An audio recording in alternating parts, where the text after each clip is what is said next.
Clark went down.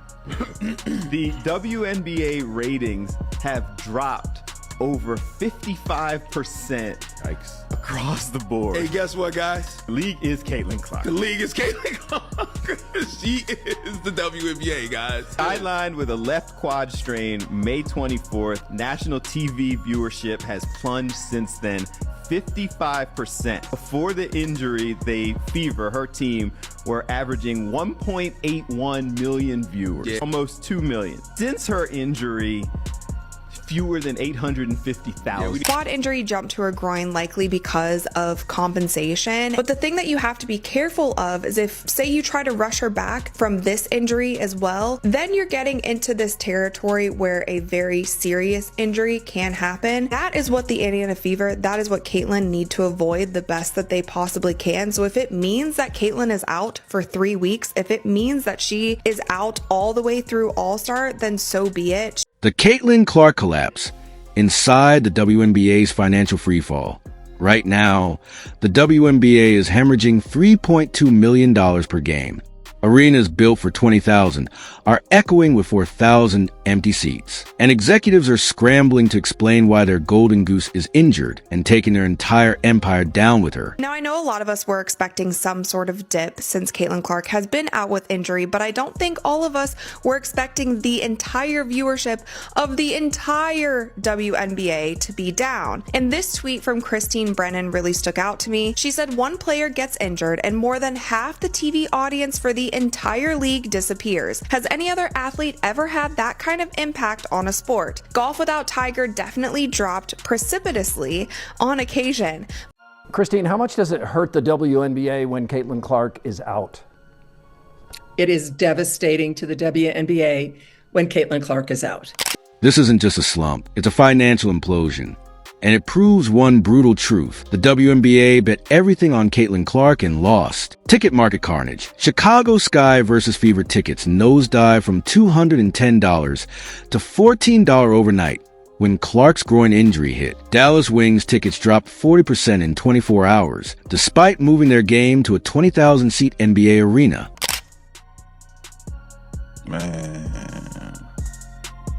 Man, bruh.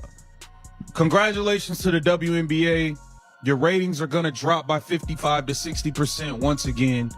I believe the WNBA have successfully broken Caitlin Clark. TV apocalypse. Nationally televised games plummeted 55% without Clark. Fever games averaged 1.81 million viewers with her. Without, a pathetic 847,000. Even the hype Sky Fever rematch lost 800,000 viewers. The hidden disaster. Road teams relied on Clark's draws. The Mystics moved their Fever game to a 14,000-seat arena in Baltimore. Only 11,183 showed up without Clark, a ghost town compared to the 17,044 sellout in Atlanta with her. And the truth is the truth, and the data is there. And what we saw when Caitlin was out the last time, the 5 games that she missed earlier in the season, the WNBA's viewership dropped more than 50%. Not just the Fever, but the entire league. But this isn't new. The league was warned and ignored every red flag. The self-sabotage playbook, how the WNBA engineered this crisis. The target on her back, 80% of all flagrant fouls against a single player, that was Clark. Chicago Sky delivered 4 of the 5 brutal hits she absorbed last season. League response, competitive physicality, protecting the wrong assets. While Clark faced assaults, the league prioritized manufactured rivalries and social media drama. Every day because of the way they play the game, because I love the WNBA, I love the way they play the game. But we really watch it because Caitlin Clark and everybody watching. Now listen, if I keep bumping her, knocking her down, might get her a concussion, you might hurt her for real. For 2 weeks, she was done with like a hamstring. She was down. 55% of the viewership was down. She comes back the next game, it's about 3 million viewers. Now let me tell you something. Growing up in the hood, they teach you this. Always protect the money. Y'all keep hurting her and all that. She going for a year or 2. Ain't nobody gonna watch it. If nobody watches, how y'all gonna make and generate money? Insiders confirm referees were instructed not to overprotect rookies, even franchise-altering ones. And behind the scenes, a financial time keeps on ticking. The valuation mirage, Clark's invisible trillion-dollar shadow. The Indiana Fever's financial transformation isn't just growth, it's a quantum leap. Before drafting Clark, the Fever languished as a $90 million asset. Today, $335 million. That 273% explosion defies all sports economics logic. As big a deal as Tiger was in men's golf, Keith, he did, and when he was gone, it affected the ratings, but nothing like that. And, Michael Jordan being out, maybe a 5 percentage points or something. Nothing like this. You can make a strong case, and I will make that case, and have that there is no one single athlete more important to his or her sport or tour or whatever the circuit is that they play on than Caitlin Clark is to the WNBA. But here's what league reports won't tell you. Merchandise monopoly. 83% of all WNBA jersey sales this season feature Clark's number 22. When she sits, online team store traffic drops 76% overnight. The Clark effect multiplier. Road games featuring Clark generated $2.1 million in extra local revenue per city. Hotels, restaurants, parking. Without her, host cities lose 41% of projected tourism income. Social media illusion. The league's 500% TikTok growth. 89% of viral clips feature Clark. When she missed the June 12th game, engagement crashed 62% across all team accounts. News is alarming for the league, and it's alarming for the league because this is such a crucial year for the WNBA. At the end of this season, the WNBA will go into CBA negotiations. If negotiations go well, then every single player in the WNBA has a much better chance of making so much more in their next contract. And that's one thing when you start thinking about how many people stopped watching when Caitlin Clark got injured. A lot of people stopped watching because they are boycotting the WNBA. They don't want to give viewership to any other teams or any other players, whether they like other players on the team or not, because of how the media and the league itself has handled Caitlin Clark and how they have treated her fans. She's not just moving needles. She IS'd a needle. Take her out, and an entire ecosystem flatlines. Sports economist Vanessa Torres. CBA catastrophe. The salary trap exploding in real time. Players demanding 50-50 revenue splits face a brutal reality check. The 0.02% paradox. Clark generates $1.4 million PR game in economic value for the Fever. Her $78,066 salary means she'd need to play 18 seasons to earn what she creates in one night. Cap system sabotage. Byzantine core player. Rules prevent Indiana from offering Clark more than $120,000 next year, less than NBA G League rookies earn. Meanwhile, ticket premiums from her games fund the entire league's revenue-sharing pool. What I saw walk into the game is what the media don't see. Thousands of kids. Wearing what, Gil? Kids. Huh? What were they Caitlin wearing? Clark jerseys. Were they Fever jerseys? Were they Iowa jerseys? Were they Wherever she played. It was whatever she played. And that's what was more impressive to me. It did that. It wasn't just, it was Caitlin in the back. For her style of play. But her style of play. But it wasn't adults. Right. It was parents bringing their kids and their friends. Them seats was kids filled. Right. And that's what they don't understand. They don't grasp that part of it.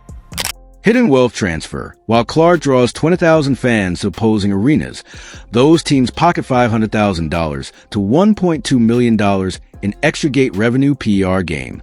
Yet she receives $0 from those windfalls. Sponsor exodus when corporations say the quiet part loud. Nike's 8-year, $28 million deal with Clark seemed like a league victory. The ugly truth? Caitlin clauses. 11 major sponsors have inserted termination rights if Clark misses 25% of games. What's really concerning about this is the fact that we are only a month into the regular season, and Caitlin Clark has already been out with 2 injuries. With the first one being her having to miss some time with a left quad strain. Now, of course, this is concerning because if you're already on your second injury, you don't want to be that player that is always hurt. Cough, cough, Embiid, cough, cough, Anthony Davis. So I really do hope that the Fever really sits her out right now for a while, only because you don't want her to have more long-term injuries and be more prone to Two footwear brands already paused $4.7 million in activations during her current injury. The viewership domino effect. State Farm's WNBA ad buys dropped 55% during Clark's May absence.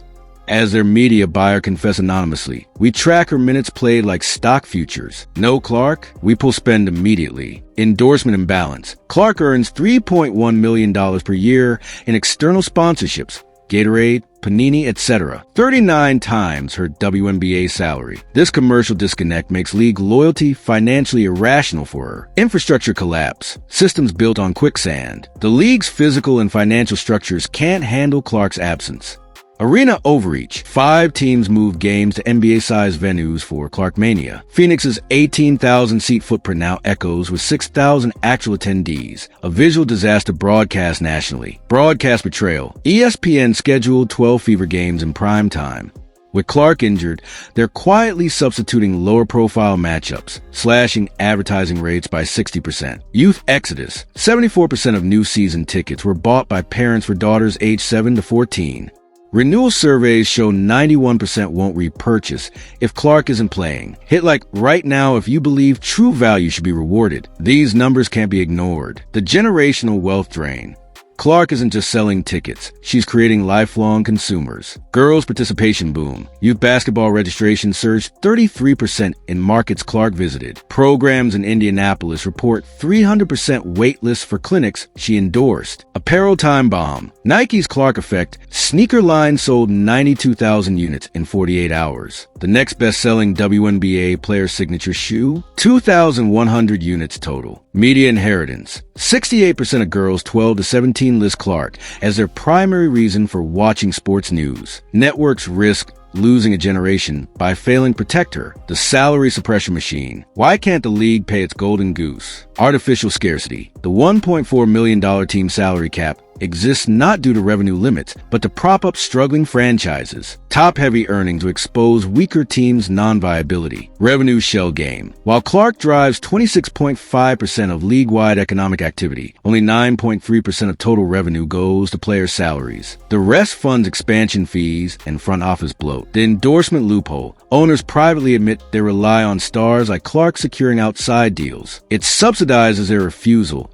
to pay market value. The sponsorship reckoning. Brands aren't just leaving, they're rewriting playbooks. Player-first activation. Gatorade shifted 80% of its WNBA budget to Clark-specific digital content. League-wide sponsorships dropped 40% as marketers realized individual stars outperform league deals. The liability clause. Sponsors now require injury insurance for athletes driving over 15% of campaign ROI.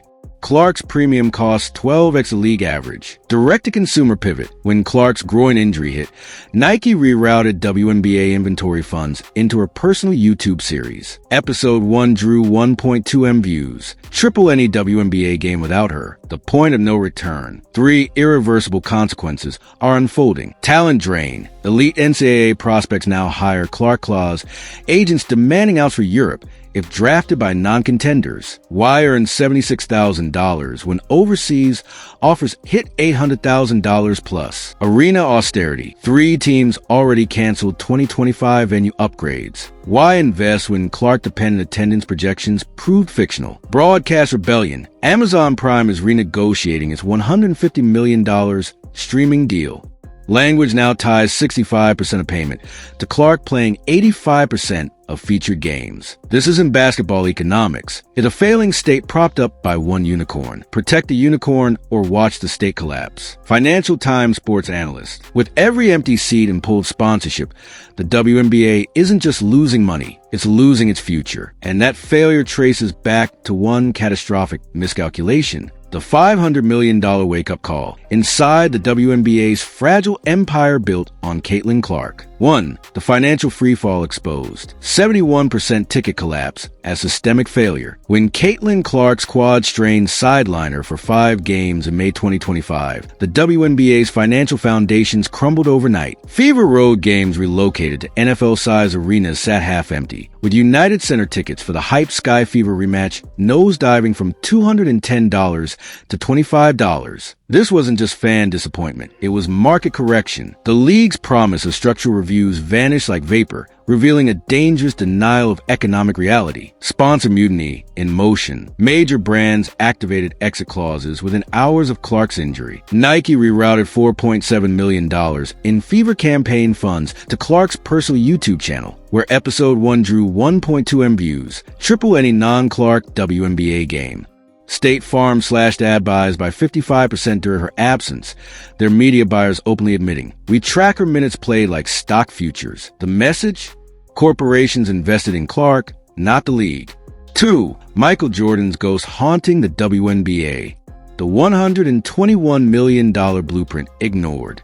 In 1992, Michael Jordan generated $121 million, adjusted for rival NBA teams through road game revenue, a phenomenon that forced the league to overhaul star protection policies. The WNBA now faces identical data. Clark's presence creates $500,000 to $1.2 million in extra gate revenue per away game, yet she receives $0 from this windfall. While the NBA instituted Jordan rules to safeguard its golden goose, the WNBA permits flagrant fouls against Clark at 4x the league average.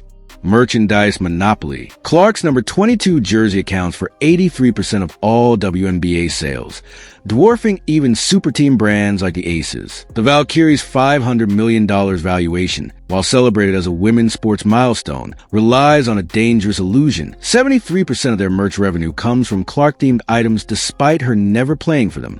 This dependency mirrors Jordan's 1998 impact, when his jersey outsold entire NBA teams combined. 3. The Valkyries' House of Cards. Expansion bubble risk. Golden State's record 10,000 season tickets and $70 million revenue projection mask alarming fragility. Their Chase Center sellouts relied on Clark's scheduled June visit, a game moved to accommodate 18,000 fans. When Clark's groin injury threatened the matchup, secondary tickets plunged 71% in 48 hours. Even their landmark $20 million sponsorships contain Clark-linked termination clauses, exposing expansion as a Clark-fueled gamble. Real estate versus reality. Unlike the Valkyries, most WNBA teams don't control arena revenue streams. The Fever's $335 million valuation collapses without Clark-driven concessions and parking. Income streams the Mystics or Wings can't access. This structural imbalance forces smaller markets to pray for Clark road games as revenue lifelines, creating a league-wide economic caste system. 4.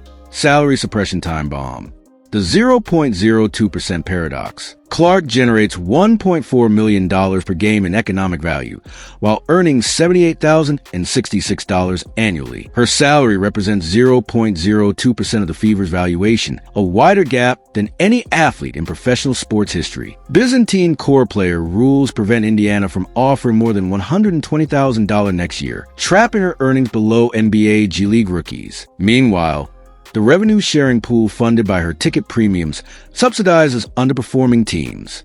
CBA doomsday scenario. With players demanding 50-50 revenue splits in upcoming negotiations, owners now wield Clark's injury as a nuclear deterrent. How can we pay you when one injury sinks us? This ignores the league's self-sabotage, failure to monetize Clark-driven digital growth, 500% TikTok spikes, or build secondary stars.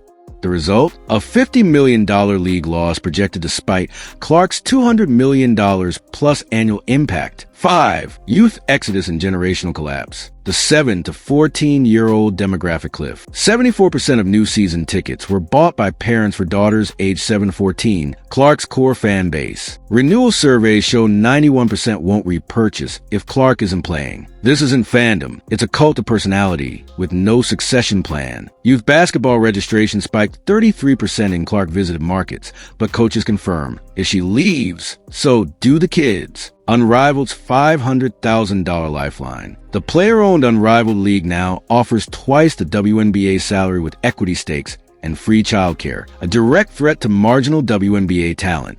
Elite NCAA prospects now demand Clark clauses, allowing European exits if drafted by non-contenders. Why earn $76,000 risking injury when overseas offers hit $800,000 plus? The path forward: protect the goose or lose the golden eggs. Immediate star safeguards. Jordan-style Clark rules: automatic suspension for excessive fouls, plus road game revenue sharing. Injury insurance pool. Owners and sponsors co-funding $50 million coverage for franchise players. Merchandise equity, 15% royalty for players driving over 20% of team merch sales. Long-term ecosystem fixes, dynamic pricing transparency, real-time public dashboards showing Clark's per game revenue impact. Expansion Clark tax, 10% of $250 million expansion fees, funding youth marketing beyond 1 star. CBA revolution, revenue sharing triggered at profitability milestones, not fixed percentages. The $3.2M per game warning. Every Clark-less game cost the league $3.2 million in lost revenue, money that could fund charter flights or pension plans. Her groin injury isn't just a medical report. It's the WNBA's financial EKG flatlining. Unless the league acknowledges its Clark dependence and builds systemic supports, the Valkyries' $500 million bubble will burst, taking women's sports progress with it. You cannot monetize a revolution, then silence its leader. Protect Caitlyn or perish by your pride. Fire this as an analysis. It's an intervention. Share if you believe leagues must protect their superstars. Bell turn on notifications. When the CBA negotiations explode, you'll see who survives the collapse. The Clark crisis. How one injury could shatter the WNBA's future. 1. The groin injury gamble. Risking $1 billion asset. Medical time bomb. Caitlyn Clark's current groin injury isn't just a physical setback, it's a financial detonator. Unlike her collegiate career where she never missed a game, Clark has already sat out 6 games this season due to injuries. Groin injuries require meticulous rehabilitation. A premature return could cause tendon tears requiring season-ending surgery. Fever team doctors face unprecedented pressure, rush back the league's economic engine, or protect a 23-year-old's career amid brutal scheduling. 5 games in 10 days. The domino effect on league finances. When Clark missed 5 games earlier this season with a quad strain, ticket prices for Fever Road games plummeted 71% overnight. Chicago Sky versus Fever tickets crashed from $210 to $14. Sponsors triggered exit clauses, pulling $4.7 million in activations. This scenario now repeats with her groin injury. Teams like Phoenix that move games to NBA-sized arenas face embarrassing half-empty venues, while ESPN quietly substitutes Fever primetime slots, slashing ad rates by 60%. The league loses $3.2 million per game Clark misses, devastating for a projected $50M. Lost season, systemic negligence. Clark's injury surge correlates with escalating physical targeting. 80% of all flagrant fouls against a single player targeted Clark. Chicago Sky delivered 4 or 5 brutal hits she absorbed. No technical fouls called when Marina Mabry body slammed her. WNBA officials' refusal to curb competitive physicality enabled this crisis. As one sports surgeon warned, repeated trauma from unchecked fouls weakened connective tissue, making catastrophic tears inevitable. CBA doomsday, owners weaponizing Clark's absence. Salary suppression scheme. The upcoming collective bargaining agreement negotiations face collapse under Clark's injury shadow. Owners now wield irrefutable evidence against player demands. Revenue sharing demand. Players want 50-50 splits like NBA, but Clark's absence proves no Clark equals no revenue. Her $78,066 salary represents 0.02% of Fever's $335 million valuation, despite generating 26.5% of league-wide economic activity. Charter flight mandate. Owners argue costs unsustainable without Clark-driven ticket premiums. Salary cap increases. League claims an ability to fund $1 million max salaries when viewership drops 55% without Clark. Player leverage erosion. Union leadership faces impossible demands. Accept submarket salaries to protect league stability. Extend prioritization, rules forcing players to skip overseas earnings. Allow franchise tag style core player designations trapping stars like Clark. Owners privately celebrate injury data. See? You're replaceable without her. This undermines the WNBPA's central argument that players drive growth. Sponsor revolt. Nike's 8-year, $28 million deal with Clark contains clauses. Termination rights if she misses 25% of games. Funds redirected to her personal YouTube channel. Episode 1 drew 1.2M views. Gatorade shifted 80% of WNBA budget to Clark-specific content. As brand executives state, we bought Caitlyn, not the WNBA. 3. Generation loss, alienating the future fan base. Youth exodus crisis. Clark's absence triggers catastrophic demographic collapse. 74% of new season tickets bought by parents for daughters aged 7 to 14. 91% won't renew if Clark isn't playing. Youth basketball registrations dropped 33% in markets she skipped. This isn't fandom. It's a cult of personality with no succession plan.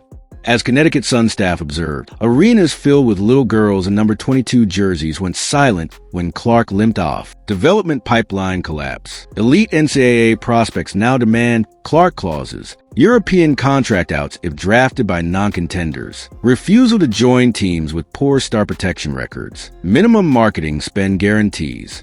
The rise of Unrivaled, paying $220,000 for 10 weeks, accelerates talent drain. Why risk WNBA $76,000 average salary when overseas offers hit $800,000 plus? Cultural irrelevance. Clark's cultural footprint vanishes with her absence. WNBA TikTok engagement crashed 62% without her content. ESPN's WNBA Today viewership dropped 45% during injury gaps. Nike's Clark Effect sneaker line outsold other WNBA signatures 44:1. Broadcasters report alarming trend. When Clark sits, viewers don't migrate to other stars. They turn off. The path forward, salvaging the WNBA survival. Immediate triage for Clark. Jordan Rules 2.0. Automatic suspension for excessive fouls, plus road game revenue sharing. Injury insurance pool. Owners/sponsors co-fund $50 million coverage for franchise players. Load management protocol. Cap minutes at 28/game until 2026. CBA crisis solutions. Clark revenue tier. 15% royalty for players driving greater than 20% team revenue. Expansion future fund. 10% of $250 million fees fund youth marketing beyond 1 star. Injury amnesty. Cap relief for teams losing MVP caliber players. Rebuilding fan trust. Protect the future campaign. Real-time foul severity tracking dashboard. Grassroots revival. Clark-led nationwide clinics with subsidized youth access. Digital bridge. AR filters showing Clark's view during fever games. Turn on notifications. When CBA talks implode, you'll see who survives the wreckage. The WNBA had one job: protect the player who dragged them from obscurity to billion-dollar deals. Instead, they enable her attackers, silence her allies, and rig the system where her value funds everyone but her.